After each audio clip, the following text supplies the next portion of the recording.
But let's start first with Naomi Miles, co-founder and head of policy at the Centre to End All Sexual Exploitation.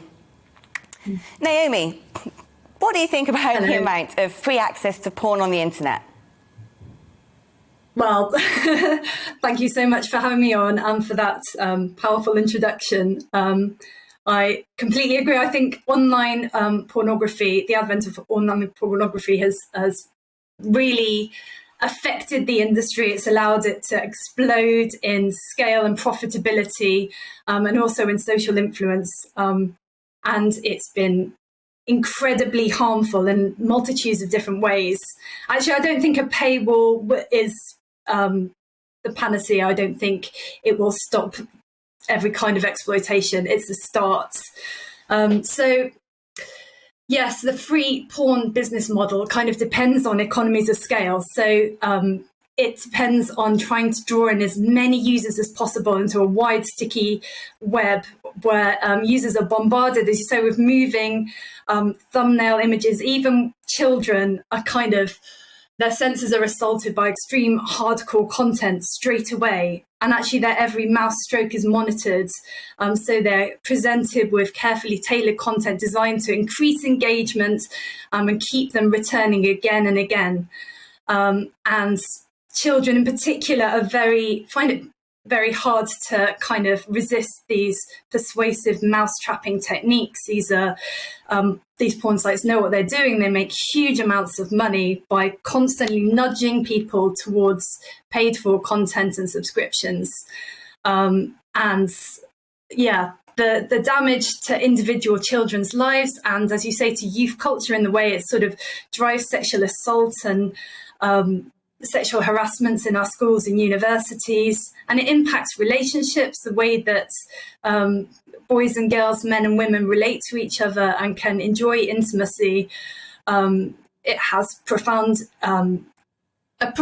and far-reaching influence. And for the porn sites, it's all about the money. They really don't care about anything else.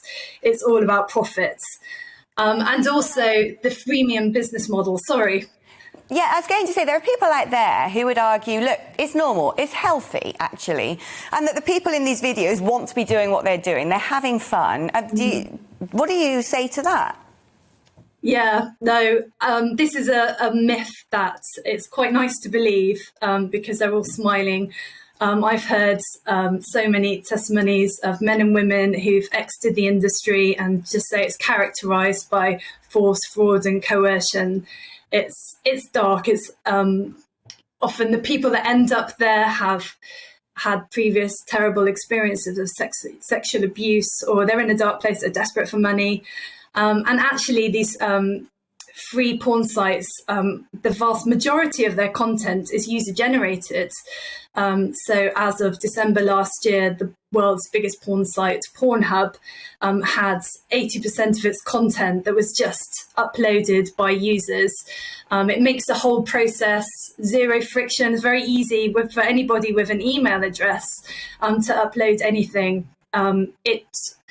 Content is king, so...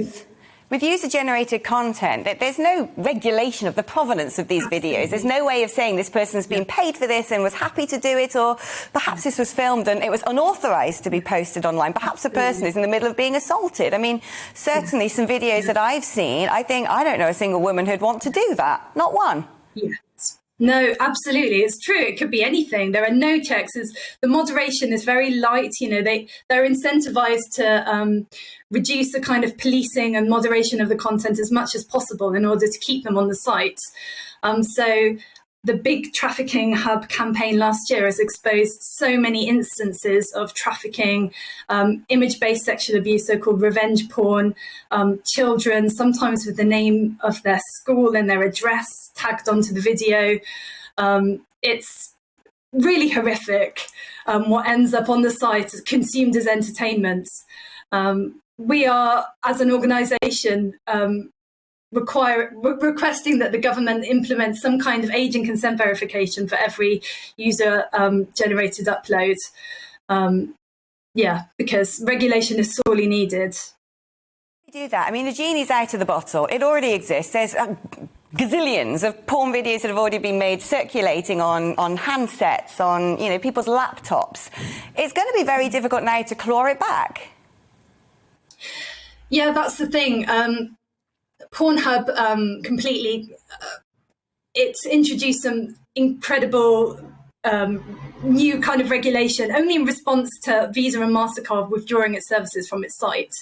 But yes, it even had a download button so that image-based sexual abuse could just be downloaded on people's laptop. And once it's out there, it's impossible to describe the kind of long-term trauma experienced by these kind of victims and survivors. It's there forever. Once it's out on the internet, like you say, it's there. And it's very difficult for people to move on. Not only do they have the immediate trauma, but it's hard to rebuild their life. Naomi, thank you ever so much for joining me and giving me your extremely valuable insight into this. That was Naomi Miles. I just want to say that we have tried to get in touch with Pornhub to get their response on this. We haven't heard back from them yet, but we'd be very willing to invite them on.